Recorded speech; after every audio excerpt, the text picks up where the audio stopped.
ሃይ እንዴት ናችሁ የቻናሌ ቤተሰቦች?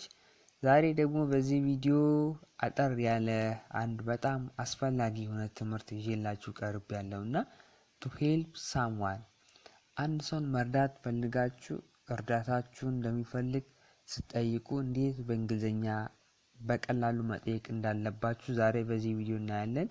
ያው አንድ ሰው ፈቃደኛ ካልሆነ መርዳት አትችሉምና የሱን ፈቃድ ወይም ከናንተ እገዛ እንደሚፈልግ እንዴት እንጠይቃለን የሚለውን ዛሬ በዚህ ቪዲዮ እናያለን። ቀጥታ ወደ ዛሬው ትምህርታችን እንገባለን። ተከታተሉኝ። አንድ ሰውን መርዳት ፈልጋችሁ እርዳታችሁን እንደሚፈልግ ስትጠይቁ ብዙ መንገዶች አሉ። የተወሰኑትን ብቻ ዛሬ በዚህ ቪዲዮ እናያለን። አንደኛ can I help you ልረዳ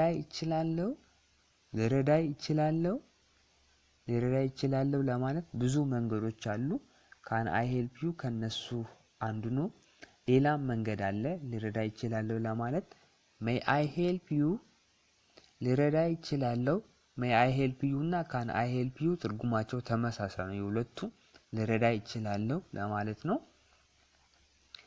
how can I help you እንዴት ልረዳ ይችላልው? አሁን ኦፊስ አንድ ሰው ቢሮ እየሰራችሁ ከመጣ እንደዚህ ማለት ትችላላችሁ። how can I help you እንዴት ልረዳ ይችላልው? what can I do for you ምን ላድርግልህ? what can I do for you ምን ላድርግልህ? ተቸግሩ አንድ ሰው ካያችሁ በኋላ እንደዚህ መጠየቅ ትችላላችሁ። what can I help you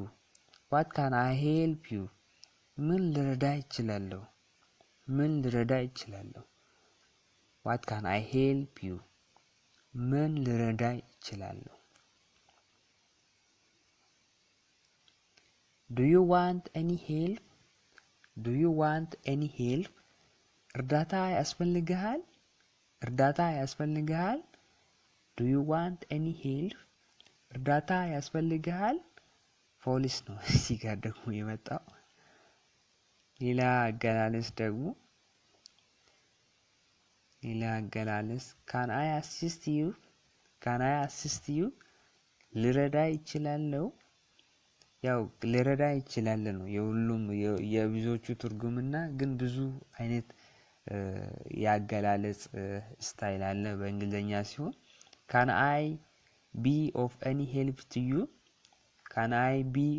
help to you ልረዳ ይችላል ነው የዚህኛውም ትርጉምና would you like some help እርዳታ ያስፈልግሃል?